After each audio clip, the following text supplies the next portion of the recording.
kamusta sa inyong lahat? Ngayon, titingnan natin ang ilang mga sipi mula sa Biblia. Sige, simulan na natin.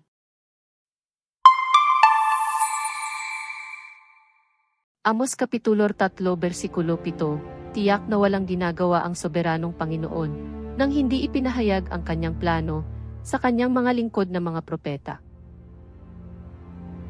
Ikalawang liham kay Pedro Kapitulo 1 versikulo 21, sapagkat ang hula ay hindi nagmula sa kalooban ng tao, ngunit ang mga propeta, bagaman tao, ay nagsalita mula sa Diyos, habang sila ay dinala ng banal na Espiritu. Apokalipsis Kapitulo 11 versikulo 10, sapagkat ang patotoo ni Jesus ay ang Espiritu ng propesya. Unang liham kay Korinto Kapitulo 14 versikulo 1, sundin ang daan ng pag-ibig, at masigasig na hangarin ang mga kaloob ng Espiritu, lalo na ang propesya. Joel Kapitulo 2 versikulo 28, at pagkatapos, ibubuhos ko ang aking Espiritu sa lahat ng mga tao.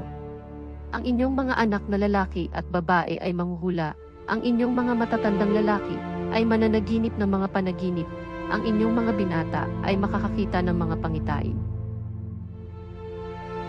Unang liham sa Tesalonika Kapitulo 5 versikulo 20, huwag mong ituring ang mga propesya ng may paghamak. Mateo Kapitulo 24 versikulo 35, ang langit at ang lupa ay lilipas, ngunit ang aking mga salita ay hindi lilipas. Bilang Kapitulo 12 versikulo 6, sinabi niya, makinig sa aking mga salita, kapag may propeta sa inyo, ako, ang Panginoon, ay nagpapakita ng aking sarili sa kanila sa mga pangitain, nagsasalita ako sa kanila sa mga panaginip.